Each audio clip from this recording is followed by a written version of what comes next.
ओम नमः शिवाय। श्री सद्गुरुनाथ महाराज की जय। परम पूज्य गुरुदेवता श्री कलावती माता की जय। जय राधे कृष्ण, जय गोपाल कृष्ण, श्री गुरुदेव दत्त। ओम नमः शिवाय।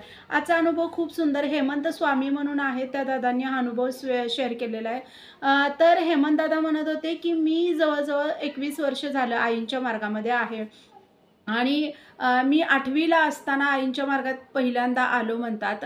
आईंच्या मार्गात आल्यानंतर खूपसे बदल झाले, आयुष्यामध्ये झाले, स्वतःमध्ये झाले आणि ते बदल होत असताना मग जाणवायला लागलं की हा मार्ग आपण आता कधीही सोडायचा नाही। म्हणजे असे अनुभव खूपसे चांगले-चांगले आले की नंतर मग वाटायला लागलं की नाही, आईंचा मार्ग आता नाही सुटायला पाहिजे। का तर मी 2-3 वेळा 8वीत असताना म्हणतात मी आजारी पडलेलो होतो। तर त्यावेळेला अशा पद्धतीनं मी त्यातनं बाहेर आलो, की आईनी खूप मोठी कृपा केली आहे माझ्यावर, असं त्यावेळेला वाटायला लागलेलं होतं। 2-3 वेळा मी आजारी पडलेलो होतो म्हणतात 8वीमध्ये आणि दुसरी एक गोष्ट अशी की गणित माझं आधीपासून कच्चं होतं म्हणतात आणि त्यावेळेला असं असायचं की सर वगैरे खूप छड्या वगैरे मारायचे जर ॲब्सेंट असेल किंवा नाही जर आपलं एक्सरसाइज वगैरे कंप्लीट नसेल तर त्यावेळेला खूप आता तेवढं स्ट्रिक्ट नाही आहे म्हणतात, पण त्यावेळेला खूप स्ट्रिक्ट होतं आणि मग त्यावेळेला एक 2-3 वेळा असं झालेलं होतं, की मी एक्सरसाइजच कंप्लीट केलेली नव्हती आणि मी तुम्हाला खरं सांगू इतकं मला त्या गोष्टींचा माझ्यावर इतका प्रभाव झाला की मला असं आपण म्हणतो ना जादूची छडी हातात सापडल्यानंतर आपण ती फिरवली की काम झालं. तर तसं मला आणि बऱ्याच वेळेला माझे तसेच प्रश्न सॉल्व्ह झालेले होते म्हणतात. तर मी एक्सरसाइज कंप्लीट केलेली नव्हती. एकदा असं झालं, की एक्सरसाइज कंप्लीट केलेली नव्हती आणि मला घरी तर जायलाच म्हणजे घरी थांबूच देणार नाहीत.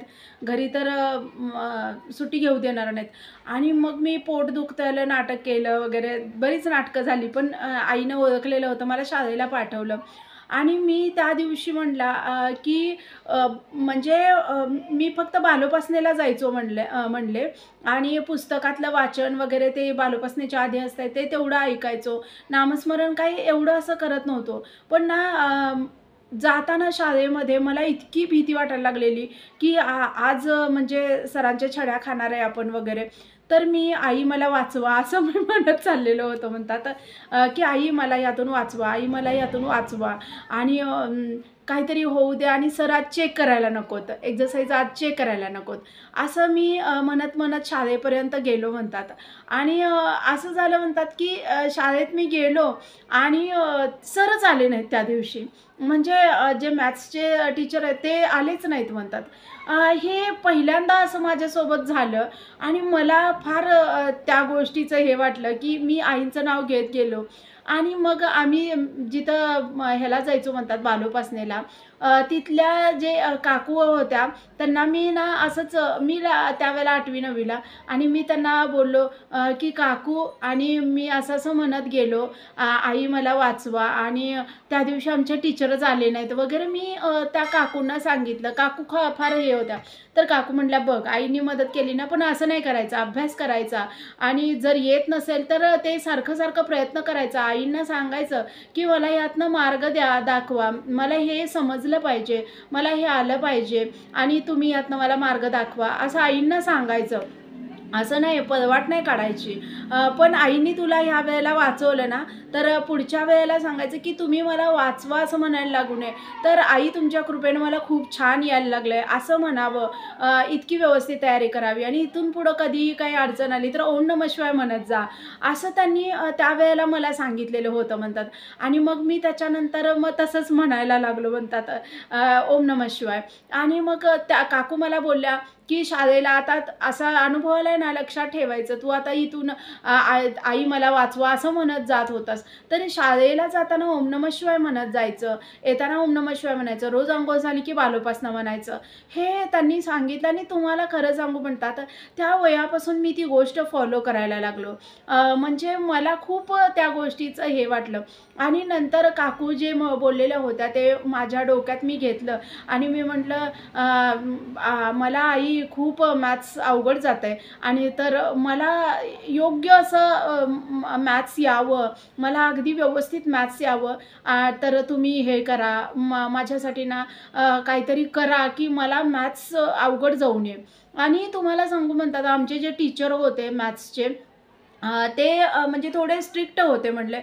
त्यामुळं म्हणजे कधी धाडसच व्हायची नाही काही म्हणजे असेल शंका, तर विचारायची पण धाडस व्हायची नाही. त्यात आधीचाच भाग कच्चा असल्यामुळं मी काही विचारूच शकायचो नाही म्हटले. आणि ज्या वेळेला एकदा असंच झालं म्हणले, की म्हणजे असं वाटायला लागलं मला, की इथं मला शंका आहे, पण ते सरांना विचारायची मला धाडस होईना. तर मग मी ओम नमः शिवाय म्हणलं आणि त्यावेळेला गप्प बसलो. आणि मी म्हटलं असंच जर चालत राहिलं तर मग कसं आपल्याला येणार तर कसं आहे, शंका पण विचारल्या पाहिजेत. काकूंनी जे सांगितलेलं होतं तर ते मी पण हे करायला लागलो, की आईंना असं नाही चालणार. मग आईंना प्रयत्न केलेले आवडतात वगैरे, तर मग आपण प्रयत्न पण केले पाहिजेत. पण नाही मला ते जमायचं नाही. आधीचे भाग कच्चे असल्यामुळं मला ते जमत नव्हतं म्हणले. आणि तुम्हाला सांगू म्हणले त्याच्यानंतर एक 4थ्या ते 5व्या दिवशीचं आमचे जे टीचर होते त्यांची बदली झाली आणि दुसरे टीचर त्या जागी आले. तुम्हाला सांगू म्हणतात जे टीचर आले ते आईंच्या कृपेनं असे टीचर आले ना, की मी त्यांना कधीही काही प्रश्न विचारला तर ते माझ्या प्रश्नाचं अगदी मला योग्य अशा पद्धतीनं उत्तर द्यायचे. आणि खरंच माझं 2 वर्षामध्ये इतकं गणित खूप टीचरमुळं त्या त्या ते जे टीचर होते त्यांच्यामुळं म्हणतात मला अजूनही त्यांचं नाव आठवतंय, गायकवाड म्हणून नाव होतं म्हणतात त्यांचं. ते त्यांच्यामुळं माझं इतकं मॅथ्स चांगलं झालं म्हणतात. 2 वर्षामध्ये मला विश्वास बसणार नाही, 10वी पर्यंत इतकं माझं मॅथ्स चांगलं झालं म्हणतात. आणि ही खूप मला स्वतःमध्ये प्रगती होणारी जाणवत होती. आईंचे हे अनुभव. मग मी प्रत्येक वेळेला काकूंना ह्या गोष्टी सांगायचो, तर काकू म्हणायच्या, "बघ, उपासनेनं खूप आपल्यामध्ये बदल होतो. उपासनेनं खूप मोठी ताकद येते आपल्यामध्ये. आईंना हेच पाहिजे आहे. आपल्याला हात, पाय, कान, डोळे सगळं दिले ना आईने, तर आई म्हणतात, की माझ्याकडे नुसतं मागू नका. तुम्ही त्याचा उपयोग करून त्या जे अवयव दिलेले आहेत, तुम्हाला जे शरीर मिळालेलं आहे, त्याचा योग्य उपयोग करून प्रयत्न करा. आणि मग प्रयत्न करत असताना सुद्धा अडचणी आल्या, प्रयत्न करून सुद्धा यश मिळालं नाही, तर गुरूंकडे मग प्रार्थना करायची. आणि हे प्रयत्न करत असताना गुरूंनी दिलेलं नाम असू दे, गुरूंनी दिलेली बालोपासना असू दे, गुरूंनी दिलेला आपल्याला नियम, नेम असू देत, ते व्यवस्थित फॉलो करायचे आणि मग आपले प्रयत्न चालू ठेवायचे. आणि त्यातनं पण यश आले नाही, तर मग मला काहीच सुचत नाहीये, तुम्हीच आता बघून घ्या असं म्हणून त्यांच्यापुढं आपण नतमस्तक व्हायचं. हे खूप छान पद्धतीनं काकू सांगायच्या म्हटल्या आणि मी ते फॉलो करत गेलेलो होतो. तर खूप चांगले रिझल्ट. पण माझ्या घरी म्हणतात तसं वातावरण नव्हतं. म्हणजे माझ्या घरी आई ना वडील दोघंही आईंच्या मार्गातले नव्हते. आणि ते माझं कुठेतरी पूर्वपुण्य म्हणतात, की आई मला 8वी-9वीत असतानाच भेटल्या. आणि अगदी मुलांच्या संगतीनं मी बालोपासनेला जात होतो. पण मला वाटलं नव्हतं म्हणतात, की मी 10वी पर्यंत अगदी मी पूर्ण आईंच्या मार्गात आलेलो होतो म्हणतात. मी तबला शिकलो, त्याच्यानंतर पेटी शिकलो. म्हणजे मला भजन सुरुवात वगैरे मी बालोपासनेची सुरुवात करायला लागलेलो होतो. सगळं म्हणजे मला खूप चांगल्या पद्धतीनं मी आईंच्या मार्गात आलेलो होतो. रोज म्हणजे ज्या वयात मुलं म्हणतात दादा म्हणत होते, ज्या वयात मुलं असं बाहेर म्हणजे लफडे वगैरे करत फिरतात म्हणत होते दादा. तर त्या वयात मी आईंच्या मार्गात हे झालेलो होतो. मी रोज उठून 5 माळी जप करायचो. मी 10वीत ज्यावेळेला गेलो म्हणतात, तर 5-5 माळी जप करायचो सकाळ संध्याकाळ. आणि असं ह्या गोष्टींमध्ये माझं मन त्यावेळेला नव्हतं म्हणतात, कधीच अडकलं नाही. म्हणजे ही गोष्ट खूप म्हणजे चांगली म्हणावी लागेल म्हणतात. मी ज्या वेळेला म्हणतात ग्रॅज्युएशन माझं कंप्लीट व्हायला लागलं, त्यावेळेला ह्या गोष्टीमध्ये मी अडकलो म्हणतात. म्हणजे आईंनी ती सुद्धा गोष्ट म्हणजे अगदी माझं शिक्षण कंप्लीट झाल्यानंतर हे झालं म्हणतात. आणि खूप चांगल्या पद्धतीनं माझं हे पण झालं, शिक्षण पण झालं. बँकेत नोकरी लागली मला. आणि असं नाही म्हणतात मी परीक्षा देऊन मला नोकरी लागलेली आहे म्हणतात बँकेमध्ये वगैरे. आणि खूप स्ट्रगल झालं. पण प्रत्येक वेळेला आई सोबत होत्या म्हणल्या. पण मला असं वाटत होतं, की माझे आई-वडील पण आईंच्या मार्गात यावेत. मी असा व्यक्ती आहे म्हणतात, की ज्या आई-वडिलांना वाटतं, की मुलं आपली आईंच्या मार्गात असावीत. पण मी असा व्यक्ती आहे, की मला वाटत होतं, की माझे आई-वडील माझ्या आईंच्या मार्गात यावेत. तर ते शक्य होत नव्हतं म्हणले. मी बऱ्याच वेळेला हे करायचो. पण ते म्हणायचे, की "आता आम्ही काय रिकामं बसलोय का?" का तर आई पण काम करायची म्हणलं. आम्ही तिघं भाऊ होतो म्हणले. मग तिघं भाऊ असल्यामुळं आमचा खर्च होता, शिक्षणं होती. तर आई पण काम करायची, वडील पण काम करायचे. तर शिक्षण होती ते ठीक होतं. पण मला असं वाटत होतं, की आता आम्ही पण शाळा शिकतोय वगैरे, तर आम्ही थोडंफार देवाचं करतोयच ना, तर तुम्ही पण करावं. तर आई कधीच नाही काही करायची आणि वडील पण माझे कधीच नाही करायचे. तर मग त्यामुळं मला ते खूप हे व्हायचंय. मग मग मी सारखं आईला म्हणायचो, कष्ट जरी केलं ना, तरी गुरूंची साथ असेल तर त्या कष्टाला लवकर प्रगती मिळते. त्यामुळं तू आईंचं कर. मी आईंची पुस्तकं वगैरे वाचन करून दाखवायचो. ज्यावेळेला मी 11वीला वगैरे गेलो ना, आईंची पुस्तकं आणून आईच्या पुढं वाचायचो वगैरे. तर आई म्हणजे ती कामावरून थकून आलेली असायची. ती म्हणायची, "बास कर बाबा, ते कर तुझं तू." असं आई करायची म्हणले. पण तुम्हाला सांगू, माझं खूप इच्छा होती, की आई-वडिलांना माझ्या आईंचा सहवास मिळाला पाहिजे. अशी खूप इच्छा होती आईंचा सहवास मिळाला पाहिजे. ते पण गुरुमार्गात आले पाहिजेत. त्यांचंही माझ्याप्रमाणे काहीतरी हे का तर माझ्यात स्वतःच झालेला बदल त्यांनाही जाणवत होता. मुलं चांगले शिकतायत वगैरे हे करतायत हे त्यांनाही माहीत होतं. पण तरीसुद्धा ते काही तेवढं हे करत नव्हते. भाऊ पण माझे काही आईंच्या मार्गात नव्हते. मग त्यामुळं मी एकटाच असा फॅमिलीतला होतो, की ज्याच्यावर आईंची कृपा झालेली होती म्हणावी लागेल म्हणतात ते. आणि मग त्याच्यानंतर मग म्हणतात ज्यावेळेला म्हणजे मी जॉबला लागलो. माझे दोन्ही भाऊ ते पण एक इंजिनिअर झाला. दुसरा मुलगा सॉरी दुसरा भाऊ टीचर झाला माझा. मी बँकेत लागलो. सगळेजण व्यवस्थित म्हणजे आई-वडिलांची कुठेतरी पुण्याई चांगली, की त्यांच्या कष्टाला यश आलं. आम्ही सगळेजण आम्ही चांगलं चांगलं शिकलो, चांगलं घडलो. ते त्यांचं पूर्वपुण्य. ते त्यात काय म्हणजे त्यांनी आईंचं केलं म्हणून झालं असं पण नव्हतं किंवा केलं नाही म्हणून आमचं काही वाईट झालं असं पण नाही. पण आईंच्यामुळं माझं मात्र डेफिनेटली मी प्रत्येक क्षणाला ते अनुभव घेतलेले आहेत म्हणतात. प्रत्येक क्षणाला आई माझ्या सोबत होत्या म्हणतात. म्हणजे ग्रॅज्युएशन माझ्या दोघा भावांचं 1-2 वेळा थोडंसं घोळ पण झालेला म्हणतात. पण माझं कधी असा घोळ नाही झाला. कधीही करिअरच्या बाबतीत नाही झाला. का तर ज्यावेळेला म्हणजे कुणीच नव्हतं घरात करणारं, त्यावेळेला मला आईनी जवळ घेतलेलं होतं आणि अशा पद्धतीनं मी जवळ गेलेलो होतो, की मला कुणी लांब करू शकत नव्हतं. अशा पद्धतीनं मी आईंच्या जवळ गेलेलो होतो. त्यामुळं आईंनी कृपा लवकर केली म्हणतात. तरी नाही म्हटलं तरी गेलंय म्हणतात बरेच वर्ष झाले. परीक्षा पण झाल्या त्याच्यामध्ये म्हणतात. पण आई प्रत्येक वेळेला सोबत होत्या ही गोष्ट प्रत्येक वेळेला जाणवत होती सॉरी म्हणले दादा. आणि त्याच्यानंतर मग म्हणतात ग्रॅज्युएशन संपत आलं माझं. अजून जॉबला लागायचं होतं. त्यावेळेला एक मुलगी आवडायला लागलेली म्हणतात. तर मग नंतर जॉबला लागेपर्यंत मी काही बोललो नाही वगैरे आणि ते रिलेटिव्हजमधलंच होतं वगैरे. तर मी तोपर्यंत काही बोललो नाही. म्हणजे भावाच्या सासरकडून ते रिलेटिव्हज मध्ये होते म्हटले. तर मी तोपर्यंत काही बोललो नाही.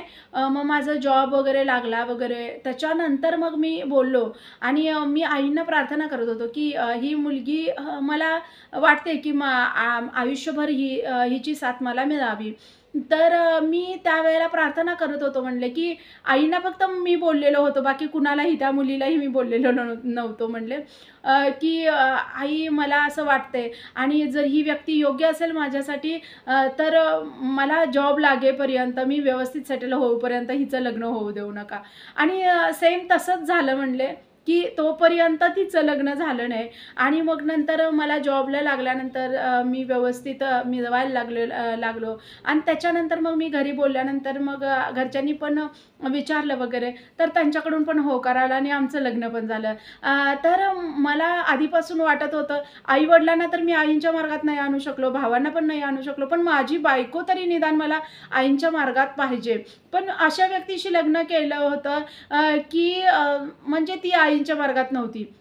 आणि तर मला आवडत होतं म्हणून मी केलं. पण तिला मी काय असं तिला बंधन घातलं नव्हतं किंवा मी तिला असं काही बोललो पण नव्हतं, की मला आईंच्या मार्गात पाहिजे माझी असणारी बायको, असं पण काही बोललो नव्हतं. तर मला पहिल्यांदा वाटायचं, की अरे आपण तिच्यावर लादतोय का आपण? पण मी सांगायचो हे खूप चांगलं आहे वगैरे आणि माझ्या घरातच नव्हतं तर मी तिच्यावर कुठं रुजवणार त्या गोष्टी. तर मी करायचो. पण तुम्हाला सांगू अवघ्या 3 महिन्यामध्ये माझी बायको आईंच्या मार्गात आली. त्यासाठी मी खूप प्रार्थना केली म्हणतात. खूप प्रार्थना म्हणजे खूप सेवा वाढवली म्हणतात त्या गोष्टीसाठी. ती सांगणार नाही म्हणतात मी काय केलं त्यांनी नाही सांगितलं. पण म्हणतात मी ती सेवा वाढवली, की आई मला ही गोष्ट हवी आहे आणि की ती तुमच्या चरणाजवळ आली पाहिजे. जसं मी आहे तसा माझी बायको. का तर इथून पुढचा सगळा जो गाडा आहे तो दोघांना आणि मग एक चाक ते न करणारं एक चाक करणारं असं नको आहे मला. आणि मी हां, तुमच्याकडं मागणं मागून मी ती व्यक्ती आयुष्यात आणली. अशी व्यक्ती आणली की ती नव्हती आईंच्या मार्गात. पण ती आईंच्या मार्गात तुमच्या मार्गात असली पाहिजे ही माझी खूप मनापासून इच्छा आहे आणि ती पूर्ण करा. म्हणून म्हणजे मी रोज प्रार्थना करायचो आणि म्हणजे पूर्ण अगदी मनापासून मी एक सेवा वाढवलेली होती म्हणतात की आई हे झालं पाहिजे. तर अवघ्या 3 महिन्यात म्हणतात माझी ती इच्छा पूर्ण झाली आणि आपोआप माझी बायको माझं बघून हां, रोज सांगतोय आपला नवरा तर रोज हे करून मग ती एक दिवशी आपणच होऊन म्हणाली, "रोज मला सांगताय मी उद्यापासून बालोपासना वगैरे करेन." हां, तर मी म्हटलं, "कुठलं करते? ही अशीच हे करते." आणि ती खरोखर करायला लागली म्हणतात. मग मला वाटलं 1-2 दिवस करेल वगैरे, पण तरी पण मी एवढं नाही. पण मी माझी उपासना जी चालू केलेली होती, तर ती चालू ठेवलेली होती. पण तुम्हाला सांगू म्हणतात त्याच्यानंतर उलट तीच व्यवस्थित करायला लागली म्हणतात. आणि माझे दोघंही भाऊ जॉब लागले, त्यांची लग्न झाली आणि ते बाजूला होते. मीच तेवढा आई-वडिलांसोबत माझ्या बायकोसोबत होतो म्हणले. तर सारखं वाटायचं आता बायकोला तर आणलंय, पण आई-वडिलांना तर आलं पाहिजे. त्यांच्या आता म्हणजे जसं वय व्हायला लागलंय, तर आईंच्या मार्गात यायला पाहिजे. तुम्हाला सांगू म्हणतात एकदा मी असं सारखं म्हणजे सारखंच सुट्टी असेल, हे असेल, तर आई-वडिलांचं डोकं खाल्ल्यासारखं वाटायचं त्यांना. तर आईला मी म्हणायचो, "आता काय तू काम करतेस का?" वडिलांना म्हणायचो, "आता तुम्हाला काय काम आहे का? तर तुम्ही का करत नाही? करत जावा आणि काय काय हरकत आहे 1 तासभर केलं तर? म्हणजे काय मोठं मोठं तुमचं नुकसान होणार आहे का ते केलं म्हणजे?" पण त्यांना आधीपासूनच कधी इंटरेस्ट नव्हता आणि बरं अशा गोष्टी असतात ना, की काहीतरी त्रास पडायला लागला किंवा आयुष्यात खूप मोठ्या अडचणी आल्या तर देव आठवतोय. तर तशी पण काही अडचणी त्यांच्या आयुष्यात नव्हत्या. म्हणजे काहीतरी पूर्वपुण्य जे असेल ते चांगलं म्हणजे पूर्वपुण्य असेल काहीतरी म्हणून ते त्यांना चांगलं मुलं पण व्यवस्थित झाली. ती आपल्या आपल्या मार्गाला लागली. ह्यांनी पण मग नंतर काम सोडून घरात व्यवस्थित राहायला लागले. तर त्यामुळं त्यांना कधी नाही असं देवाचं करावं असं वाटत होतं. तर मग मी सारखं मागं लागायला लागले. तर वडील माझे एक दिवशी इतके चिडून म्हटले, "ते आई पुराण माझ्यापुढे तर काही सांगायचं नाही हां. ते तुझं तू करतोयस, तुझ्या बायकोला लावलंयस ना मार्गाला, आमच्या मागं लागायचं नाही तू अजिबात." आणि मला काय ते करायचं नाही आणि मी ते करणार पण नाही. माझ्या पाठीमागं लागायचं नाही. ते फोटो उचल आधी इथनं घेऊन जा तिकडं. म्हणजे मी ते फोटो पुस्तकातला ते दाखवत होतो. त्यांना म्हणले की असं-असं. मी उगीचच म्हणजे इंटरेस्ट नसला तरी पण मी त्यांना ते सांगत राहायचो म्हणले. आणि मग ते म्हणले, "ते फोटो आणि ते पुस्तक उचल इथनं आणि जा इथून आधी" म्हणले. आणि मग तसं बोलल्यानंतर मला खूप वाईट वाटलं म्हणले, की वडील आपले असं बोलायला लागलेत म्हटल्यावर. मी उठलो म्हणले आणि म्हटलं ह्यांच्यासोबत बोलायचंच नाही आता. आणि तुम्हाला सांगू त्या दिवशी पहाटेच असं म्हणजे 2-2:30 वाजले असतील म्हणतात आणि पहाटेच एकदम वडिलांना असं थंडी वगैरे अशी वाजून यायला लागली म्हणतात आणि त्यांचं म्हणजे पूर्ण त्यांचं शरीर असं आहे आणि थंडीचेच दिवस होते ते म्हणले आणि पूर्ण शरीर त्यांचं हे झाल्यासारखं व्हायला लागलं. त्याच्या आधी म्हणतात एक जवळजवळ वर्षभर मी आधी त्यांच्या पाठीमागे लागलेलो होतो. मी बेळगावला वगैरे जाऊन आलेलो होतो ना, तर मी पाठीमागे लागलेलो होतो, "चला बेळगावला, चला बेळगावला." आणि माझी खूप इच्छा होती की आई-वडिलांनी बेळगावला यावं, तिथलं मंदिर बघावं, सगळं खूप इच्छा होती म्हणले. पण नाही आणि त्या रात्रीच म्हणजे त्या त्या दिवशी बोलले हे बाबा, अ, आई काही अशा शिक्षा देत नाहीत म्हणतात, पण त्यांचा योग असेल काहीतरी म्हणले. त्या दिवशीच त्यांना पॅरालिसिसचं हे झालं म्हणले पहाटेच आणि पॅरालिसिस झाला वडिलांना. जवळ-जवळ 1 वर्ष ते असेच होते म्हणतात अंथरुणावर आणि मग त्यांना असं वाटायला लागलं की करायला पाहिजे होतं. हे म्हणजे ज्यावेळेला आपण म्हणतो ना खूप दुखणं वगैरे येतं, त्यावेळेला देवाची आठवण व्हायला सुरुवात होते आणि मग ते काहीतरी काहीच काम नसायचं ना त्यावेळेला. असंच ते बेडवर पडून मग सगळ्या आठवणी ते खूप भयानक गोष्टी आहेत म्हणतात गुरुमार्गात नसणं. तर ते मग त्यावेळेला त्यांना खूप वाईट वाटायला लागलं. मग ते कधीतरी पुस्तक वगैरे वाचन करत बस माझ्याजवळ, असं म्हणायचे. मग देवांच्या गोष्टी वगैरे ते असं मी मग ते वाचन वगैरे करून दाखवायचो. पण तुम्हाला सांगू का, मला जसं वाटत होतं, की आईंच्या मंदिरात यावं. मी बरेच बघायचो वयस्कर लोकं मंदिरात येतात, भजनाला बसतात. मला असं वाटायचं माझे आई-वडील का येत नाहीयेत? तर ती इच्छा मात्र नाही पूर्ण झाली म्हणतात. वडील गेले 1 वर्षामध्येच. पण आई नंतर मात्र आईंच्या मार्गात आली म्हणतात. खूप जास्त नाही तिच्याकडून पण उपासना घडली. पण तरी जाताना तेवढंच समाधान, की आई थोडंफार का होईना आईंचं करत गेली. नामस्मरण वगैरे आणि ज्या दिवशी आई गेली ना म्हणतात तर त्या दिवशी तुम्हाला सांगू म्हणतात इतका मोठा हे झालं की म्हणजे आई आजारी नव्हती, काही नव्हती, चांगलीच होती आई. आईचं काहीच प्रॉब्लेम नव्हता म्हणले. पण ज्या दिवशी आई म्हणजे घरातून म्हणजे लग्नाला आम्ही जाणार होतो म्हणतात आणि घरातून बाहेर आम्ही पडणार होतो. तर त्यावेळेला ना आईंचा फोटो एकदम हालायला लागलेला होता म्हणतात. आमच्या वरती मी लावलेला होता म्हणतात.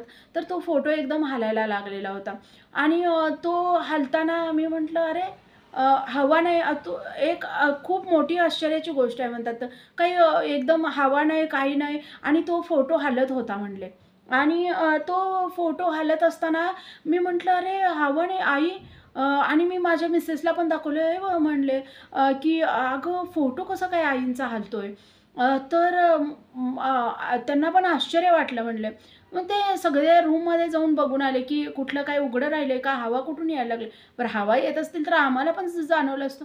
पण नाही, पण ते आईंचा फोटो हालत होता म्हणलं. आणि तर मी म्हटलं जाताना पडायला वगैरे नको. म्हणून मी अगदी व्यवस्थित परत तो व्यवस्थित फोटो हे केला आणि आम्ही लग्नाला गेलो म्हणले. लग्नाला गेलो तर आईचं त्या आठवड्याभरात खूप जास्त काहीतरी खाणं झालेलं होतं म्हणले. पण आई व्यवस्थित होती, तिला काहीच प्रॉब्लेम नव्हता म्हणले. पण तिचं काहीतरी खाणं वगैरे असं बाहेरचं तेलकट वगैरे असं खाणं झालेलं होतं त्या आठवड्याभरात.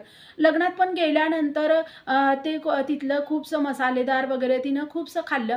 येताना पण ते रिलेटिव्हजनी जेवण दिलेलं होतं. तर संध्याकाळी आल्यानंतर सुद्धा जिलेबी वगैरे खूपसं खाणं झालं म्हणले दादा आणि आम्ही आलो संध्याकाळी आलो घरी आलो. आम्ही जेवलो वगैरे सगळं व्यवस्थित जेवलोय म्हणले आम्ही.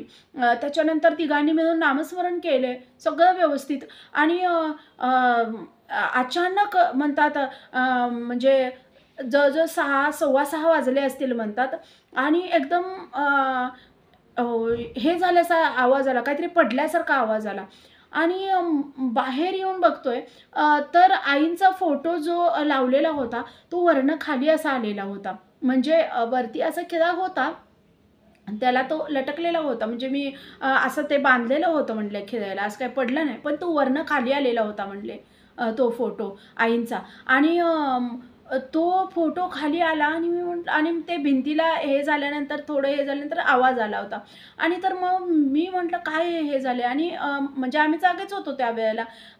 माझे मिसेस आणि मी जागच होतो त्यावेळेला. पण आई झोपली असेल, आम्ही नाही हे केलं. म्हटलं उठेल थोड्या वेळानं, 7, 7:15 वाजता उठायची ती. तर तसं उठेल म्हणलं आणि आम्ही परत मी ते म्हटलं काय झालं या फोटोला असं हे करून मी तो फोटो ठेवला म्हणले परत व्यवस्थित दिवाबत्ती वगैरे केली आणि मग ह्यांनी म्हणले माझी मिसेस म्हणली की आई अजून कशा काय उठेना झाल्यात आणि मग आम्ही बघायला गेलो तर आई गेलेली होती म्हणले त्यावेळेला. तिला रात्रीतच अटॅक आलेला होता. आम्हाला कळलं नाही. तिला पण ते म्हणजे काय झालं ते आईंना आणि तिलाच माहिती म्हणले. पण आई म्हणजे चांगलं गेली, तिचं हाल नाही झालं. खूप चांगल्या ह्यानं गेली. पण खूप म्हणजे म्हणतोय ना आपण की असं अचानक गेल्यावर पण खूप त्रास खूप वाईट वाटतंय म्हणले, की असं फिरत करत चांगली होती आई आणि एकदम अचानक गेली. ते पण खूप मनाला लागतंय म्हणले. पण हाल नाही झालं. बाबांचं जसं हाल झालं तसं तिचं हाल नाही झालं म्हणले. खूप चांगल्या पद्धतीनं तिला मरण आलं. खूप कालावधी आईंचं सेवा नाही झाली तिच्याकडनं, पण शेवटचे क्षण तरी आईंच्या सेवेत होती. हे खूप चांगली गोष्ट आहे. त्या गोष्टीचं खूप वाईट राहिलं नाही मनात काही किंवा ह्या गोष्टीचं पण समाधान, की नामस्मरण करून आम्ही झोपायचो, तर तसं नामस्मरण करून ती झोपलेली होती वगैरे. पण खाणं मात्र त्या आठवड्या 2 आठवड्यात तिचं खूप बिघडलेलं होतं. खूप काही-काही तिनं खाल्लेलं होतं वगैरे आणि जसं काम बंद झालेलं होतं, तसा व्यायाम वगैरे काही राहिलेला नव्हता शरीराला व्यवस्थित असा. तर त्या गोष्टीमुळं मग म्हणतात ते आईला तसा स्ट्रोक बसला असावा आणि आई गेली म्हणतात. मुलाच्या वेळेला सुद्धा माझ्या खूप चांगला मला अनुभव आला म्हणतात. ही गोष्ट आहे म्हणतात की आपण ज्यावेळेला गुरुमार्गात असतोय, करत असतोय, त्यावेळेला अडचणी आल्या तरी पण हे असं म्हणायचं नाही, की मी आता रोजची सेवा तर करतोय, आईनी का असं मग केलं? असं नाही, अडचणी येणार तुमच्या प्रारब्धानुसार किंवा तुमचं जे पण काही मागचं खटकर्म असतील, मागचे काहीतरी पूर्व कर्म असतील, त्याच्यानुसार तुम्हाला हे येणार, अडचणी येणार. तर त्या अडचणींवर मात करायची ताकद गुरु देत असतात आणि दुसरी गोष्ट म्हणजे त्या अडचणी अगदी एक 10 किलोच्या असल्या तर त्या अगदी 2-3 किलोवर होऊन येतात अडचणी. म्हणजे असं मी उदाहरण सांगायला लागले. तर असं एकदम कमी ह्याच्यावर येतात त्या, का तर आपली उपासना चालू असते म्हणून. तर ते म्हणले मुलाच्या वेळेला पण असंच सांगितलेलं होतं, की पूर्ण बेड रेस्ट सांगितलेला होता म्हणतात माझ्या मिसेसला, की नाही त्यांनी काही हे नाही केलं पाहिजे, धोका आहे नाहीतर वगैरे. पण तुम्हाला सांगू म्हणतात माझ्यापेक्षा नंतर ती इतकी आईंच्यावर तिचा विश्वास होता, की मी उपासना चालू ठेवली आहे ना, मी हे केलं ना, तरीसुद्धा ती त्यातून हे करायची म्हणले. म्हणजे असं पूर्णच आम्ही काही निष्काळजीपणा नाही केला. पण काही-काही गोष्टी मला खूप भीती वाटायची. अरे बेड रेस्ट सांगितलं, ही अशी का करते? तर तसं नाही म्हणतात. खूप चांगल्या पद्धतीनं आणि तसं सांगून सुद्धा खूप चांगल्या पद्धतीनं बाळ झालं. का तर उपासना खूप चांगली नेटानं झाली म्हणतात त्या काळात. माझी पण, तिची पण आणि खूप चांगल्या पद्धतीनं बाळ झालं. आमचा मुलगा मार्गात आला. खूप चांगल्या पद्धतीनं मार्गात आला. की आम्हाला कधी कल्पना आम्ही केली नव्हती. एवढ्या चांगल्या पद्धतीनं तोही आईंची सेवा करायला लागलाय. त्यामुळे त्याची पण आता आम्हाला काही काळजी राहिलेली नाही म्हणतात. तर असे छान-छान अनुभव सगळ्यांना येऊ देत. व्हिडिओ आवडला तर लाईक, शेअर आणि सबस्क्राईब. श्री सद्गुरुनाथ महाराज की जय. परमपूज्य गुरुदेवता श्री कलावती माता की जय. जय राधे कृष्ण, जय गोपाल कृष्ण. श्री गुरुदेव दत्त. ओम नमः शिवाय.